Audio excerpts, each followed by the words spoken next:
पतोहू के पैर को क्या बोलते हैं? बहुपद कहते हैं। अल्फा ऊपर वाले को हम लोग बोलते हैं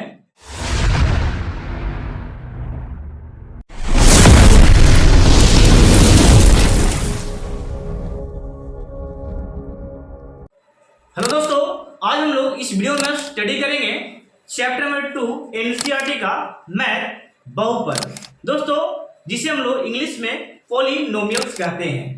मेरे प्यारे दोस्तों, इसके पहले के वीडियो मैंने बना रखा है रियल नंबर, जिसे वास्तविक संख्या कहा जाता है। इसके मैंने कई पार्ट बना रखे हैं, आप लोग जाकर प्लेलिस्ट में देखिए, वो चैप्टर को आप प्रैक्टिस कीजिए। और इससे पहले मैं इसका ऑब्जेक्टिव भी लेकर आने वाला हूँ, रियल नंबर का और बहुपद का। आप लोग घबराइए मत, ठीक है। तो चलते हैं, आज के चैप्टर में हम लोग कंसेप्ट सीखने वाले हैं पॉलिनोमियल्स का और कंसेप्ट सीखेंगे हम लोग बहुपद का। ओके, तो सबसे मैं पहले क्लियर कर दूं, पॉलिनोमियल किसे कहते हैं? वैसा व्यंजक जिसका चरों का घात धनात्मक होती है, यानी कि पॉजिटिव होती है, उसे बहुपद कहा जाता है। ये रहा बहुपद की परिभाषा। अब यहाँ पे परिभाषा के साथ साथ हम लोग देखेंगे इसके पहचानने के तरीके। जैसे कि मैंने यहाँ पे क्या लिखा, क्या मैंने बोला? बहुपद।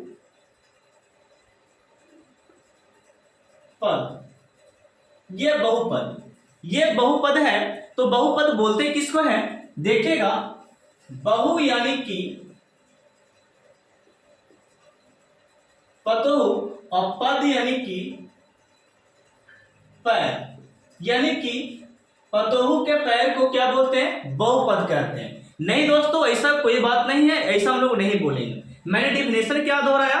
मैंने डिफिनेशन दिया, वैसा व्यंजक जिसका चरों का घात पॉजिटिव होता है उसे बहुपद कहते हैं। अब ये चर क्या होती है उसे मैं समझाता हूं, ठीक है।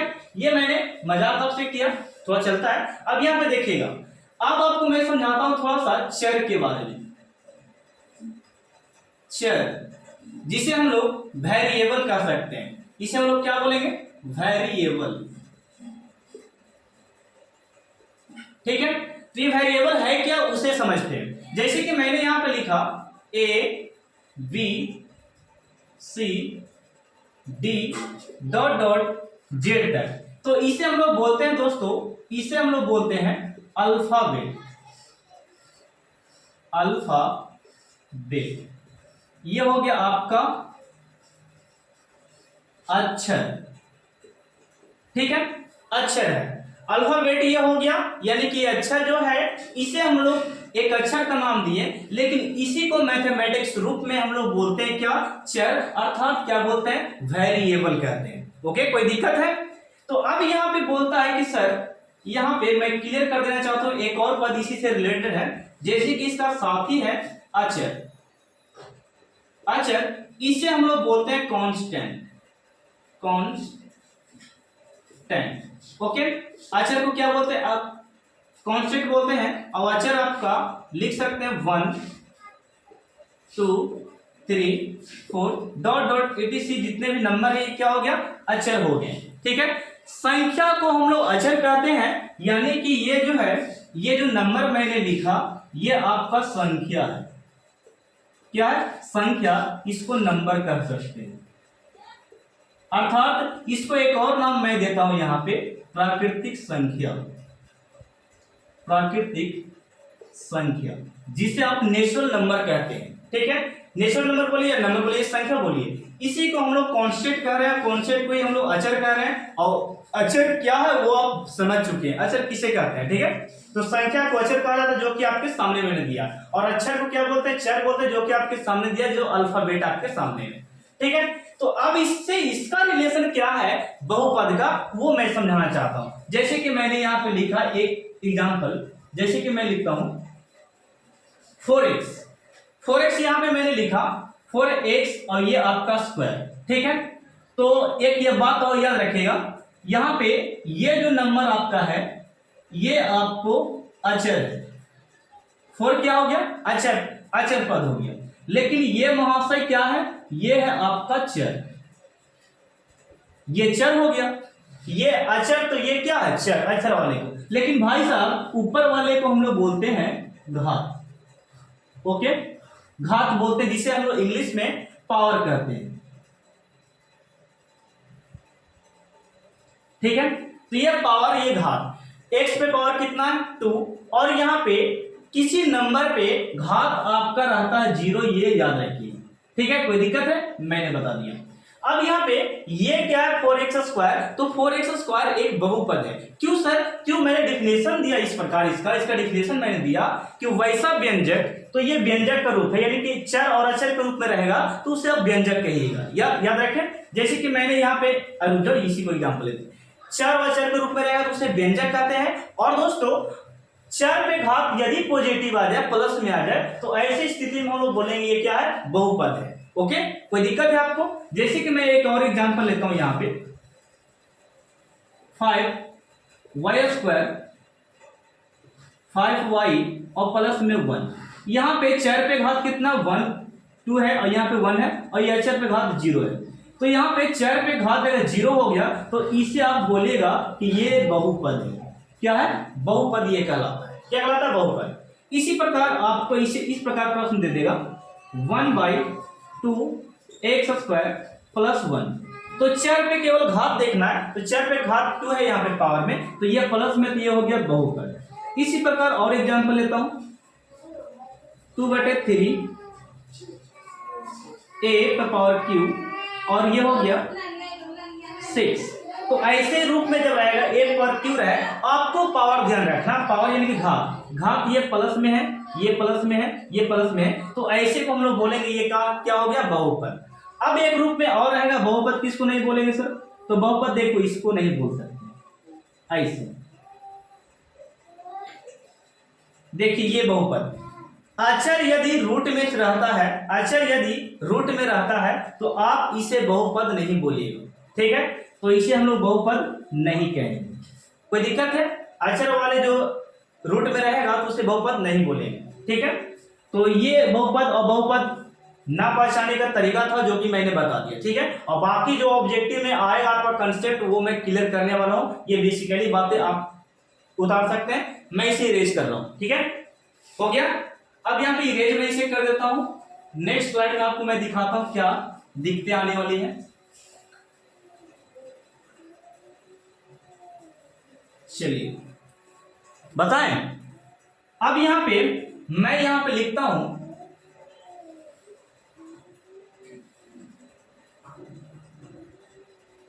बहुपद का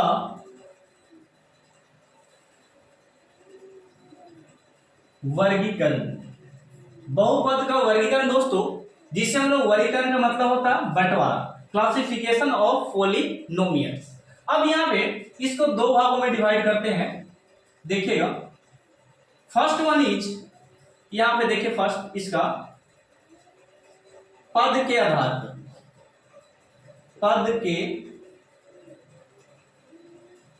आधार पर, तो पद के आधार पर हम लोग 3 बहुपद पढ़ेंगे यहां पे।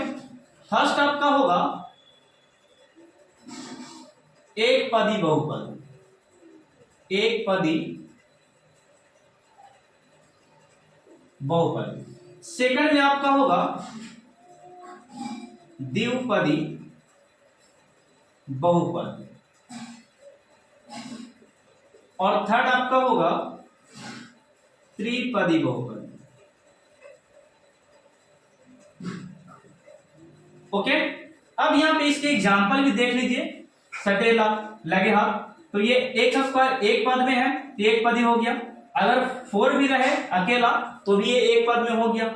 अब यहाँ पे 1/2x भी रहे एक पद में तो भी एक पद कहलाएगा। अब इस प्रकार भी रहे 2x² भी रहे तो भी ये एक पद कहलाएगा, ठीक है। कोई दिक्कत? अब यहाँ पे द्विपद में कैसे रहेगा, तो यहाँ पे 2x + 4 1 हो गया, ये द्विपद है। 1/2x 1/2y - 6, ये भी दो पद में, एक एक दो पद, एक एक दो पद हो गया। तो दो पद में रहे उसे द्विपदी बहुपद कहेंगे, वैसा व्यंजक जो दो पद में है तो उसे द्विपद कहते हैं। नेक्स्ट आपका त्रिपद, जैसे कि x² + 6x + 9 तीन पद में है, y³ + 6² 7, ये हो गया तीन पद में। तो तीन पद में को त्रिपद बहुपद कहेंगे, दो पद वाले को द्विपद कहेंगे और एक पद वाले को एक पदी बहुपद कहेंगे। क्लियर है? अब नेक्स्ट में चलता हूं, यहां पे देखिए एक घातीय। रुकिए थोड़ा सा इसको आधार बांट लेते हैं। यहाँ पद के आधार पे 3 पढ़ लिए, तो यहाँ पे हम लोग पढ़े घात के आधार पर, घात के आधार पर। ठीक है, तो घात के आधार पर पहला जो आपका है मोस्ट इंपोर्टेंट, रैखिक, रैखिक बहुपद।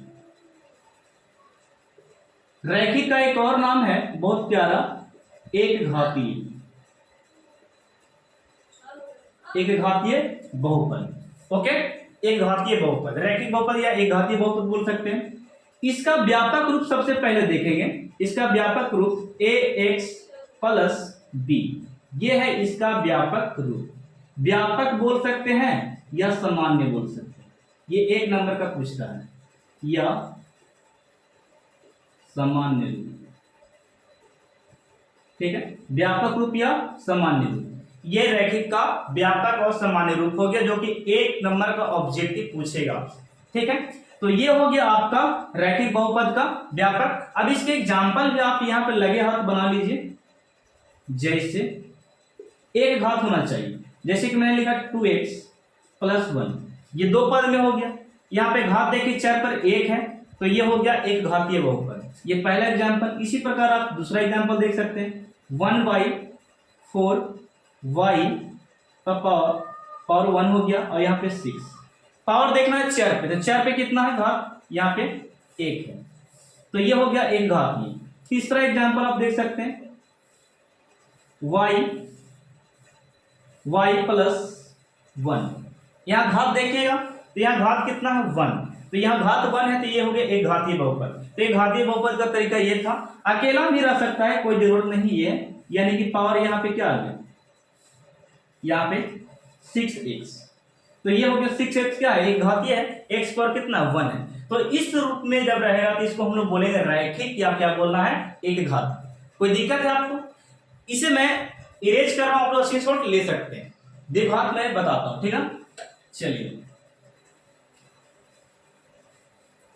अब देखेगा द्विघात को देखेगा, यहाँ पे मैं बताता हूं द्विघात बहुपद के बारे में। इसके सेकंड रूप यहाँ पे मैंने लिखा दोस्तों द्विघात।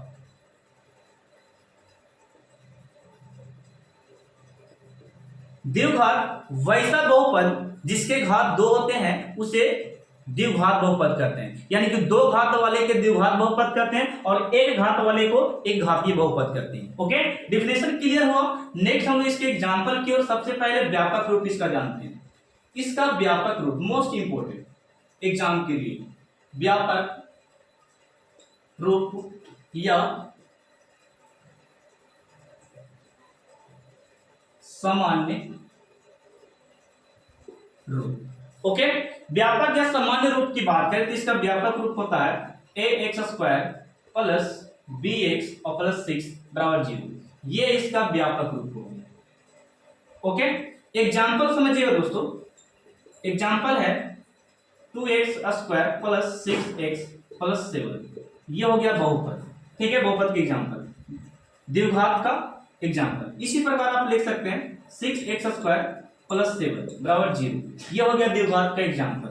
इस प्रकार और लिख सकते हैं आप, ये फर्स्ट सेकंड हो गया, थर्ड ये 9x² माइनस 6, ये हो गया द्विघात का एग्जाम्पल। और भी एग्जाम्पल है 1/, यहाँ पे आप लिख सकते हैं √2x² 6x प्लस 1, ये भी द्विघात का एग्जाम्पल है।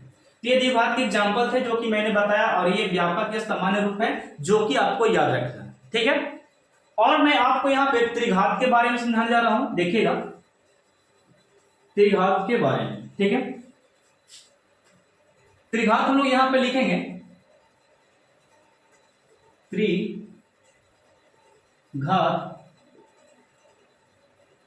बहुपद।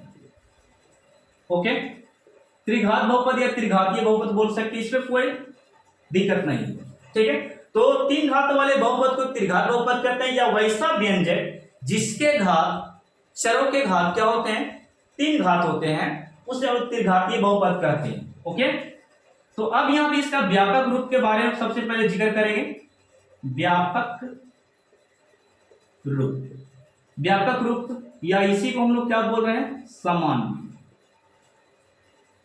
सामान्य रूप।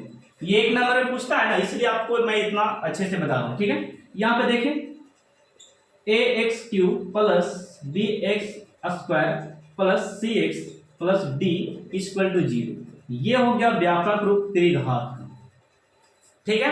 आप लोग याद रखिएगा, ये आपको ऑब्जेक्टिव पूछेगा, ठीक है। अब यहाँ पे इसके एग्जाम्पल के मेरे प्यारे बच्चों देखिएगा, एग्जाम्पल मैं देता हूं। एग्जाम्पल कुछ इस प्रकार होने वाली है इसका, जैसे कि मैं लिखता हूं 6x³ plus 2x² 6x minus 9 बराबर 0। ये तीन घात सबसे बड़ा है, देखिएगा त्रिघात हो गया, ये त्रिघात बहुपद का रूप था, एग्जाम्पल था। अब यहाँ पे 1/2y³ minus 4y³ y² sorry और 6y और यहाँ पे 4 बराबर 0, ये हो गया त्रिघात का एग्जाम्पल। नेक्स्ट आपका है 2/5y³ माइनस 4x² और यहाँ पे 4x², यहाँ पे 7 बराबर 0, ठीक है। तो ये जो आपका है यहाँ पे देखिएगा, ये त्रिघात के एग्जाम्पल है और ये आपके त्रिघात का व्यापक रूप, और तीन घात वाले बहुपद को त्रिघात बहुपद कहते हैं। तो ये स्लाइड था डिफिनेशन की, परिभाषा की, जो कि मैंने आपको समझा चुका बेसिक की क्लास में। अब दोस्तों इसके कुछ और बात होते हैं, जैसे कि सबसे बड़ा घात पहचानने के लिए आ जाता है, बहुपद का रूप क्या होता है। तो 2 से 3 टॉपिक और इसके हैं जो मैं आपको नेक्स्ट टॉपिक में चलते हैं, बहुपद के शून्यक के बारे में। दोस्तों बहुपद के शून्यक मैंने यहाँ पर लिख रखा है, कुछ एग्जाम्पल मैंने लिख रखा। तो सबसे पहले इसकी परिभाषा दे सकते हैं आप लोग, यदि किसी बहुपद में चर का मान रखने पर यदि बहुपद का मान शून्य आ जाता है तो वह चर का मान बहुपद का शून्यक कहलाता है। मैंने क्या बोला, यदि किसी बहुपद में चर का मान रखने पर बहुपद का मान शून्य आ जाता है, 0 आ जाता है, तो वह मान क्या कहलाएगा, बहुपद का शून्यक कहलाएगा। देखिए मैंने यहाँ पे कुछ एग्जाम्पल लिख रखा है, इसमें चर मैं आपको समझाया था बेसिक क्लास में, स्टार्टिंग में समझाया था। चर आप बोल सकते हैं 1 2 3 4 डॉट डॉट, इस प्रकार चर आता है। कोई भी एक मान इसमें बैठाने पर यदि शून्य आ जाता है तो यह मान क्या कहलाएगा, वह बहुपद का शून्यक कहलाएगा। जैसे कि मैं यहाँ पे लिखकर बताता हूँ, यहाँ पे मैं चर का मान यहाँ पे लेता हूँ कितना, 2 मैंने लिया। तो यहाँ पे ये जो fx मैंने लिखा, ये बहुपद का सूचित करने का तरीका होता है, संकेत करने का। तो यहाँ पे रखिएगा 5 गुने 2 पे पावर यहाँ पे स्क्वायर और 5 गुने यहाँ पे 2 माइनस 10। यहाँ पे देखिए 5 का 5 हो गया और 2 दूनी कितना होता है 4 और ये 5 दूनी कितना 10 और ये आपका 10। तो यहाँ पे देखिएगा इसको गुना किए तो 5 के यहाँ पे 20 है दोस्तों, और ये 10 और 10 को ऐड करेंगे तो ये भी 20 होगा और 20 में से 20 ले गया तो ये हो गया 0। तो मैंने क्या बोला था, मैंने ये बोला यदि कि चर का मान रखने पर बहुपद का मान 0 आ जाता है तो उसे बहुपद का शून्यक कहा जाता है। तो ये जो आपका है x बराबर 2 जो है, ये बहुपद का शून्यक कहलाएगा क्योंकि ये शून्य आ गया, ठीक है। इसी प्रकार मैं यहाँ पे x बराबर 2 लेता हूं, ओके। आप इसमें से कोई भी जांच कर सकते हैं, कोई जरूरी नहीं कि 2 लेना, ठीक है। कोई भी जांच करके देखिए, यदि नहीं आता है वह मान शून्य, आंसर 0 नहीं आता, आंसर 0, तो वह बहुपद का शून्यक नहीं होगा, और आ जाएगा तो उसे बहुपद का शून्यक कहेंगे। चलो रख कर देते हैं। यहाँ पे देखिए 4 गुने यहाँ पे 2 बैठा दिए, यहाँ पे 4 गुने 2 और ये आपका 24, ठीक है। तो यहाँ पे 4 4 हो गया यहाँ पे, और 2 दूनी कितना स्क्वायर करेंगे तो यहाँ पे कितना होगा 4 होगा, और ये 4 दूनी 8 और माइनस में कितना है 24 है।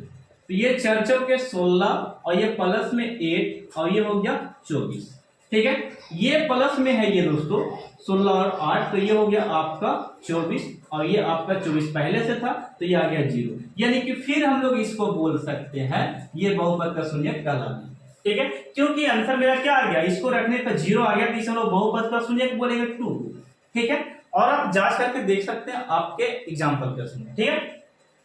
तो इसे स्क्रीनशॉट लीजिए, मैं आपको लास्ट टॉपिक समझाता हूं। लास्ट टॉपिक आपका है बहुपद का घात। बहुपद का क्या समझेंगे? घात। देखिएगा,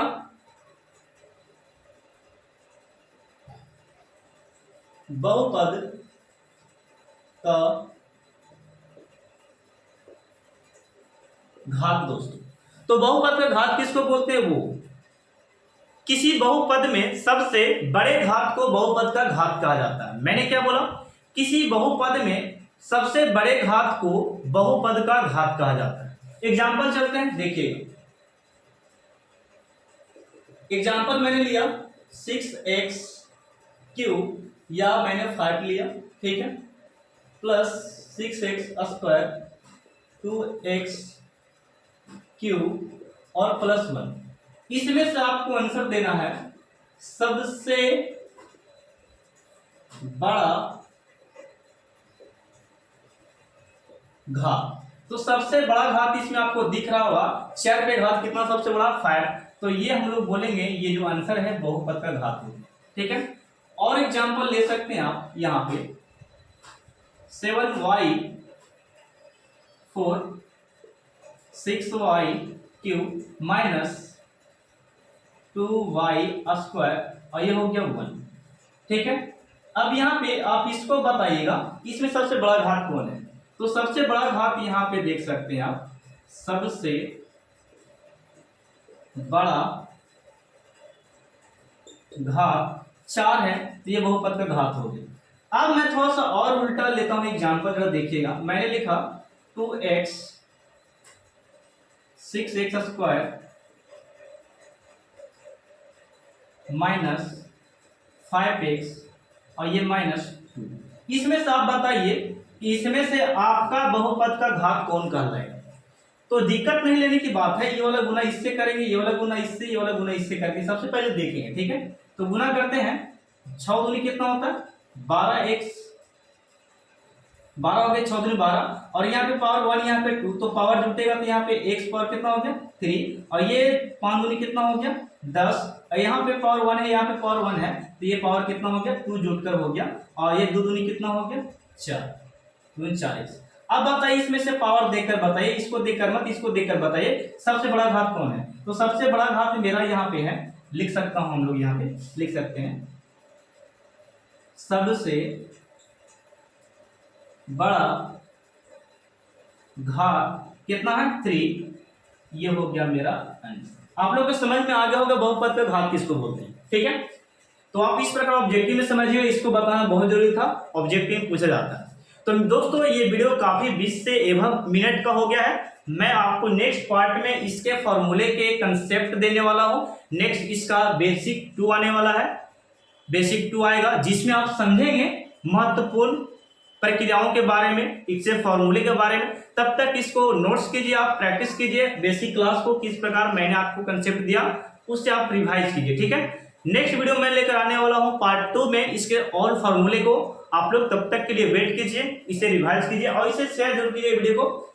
आपसे बस इतना ही कहना चाहता हूं, आप लोग इसे स्क्रीनशॉट ले सकते हैं।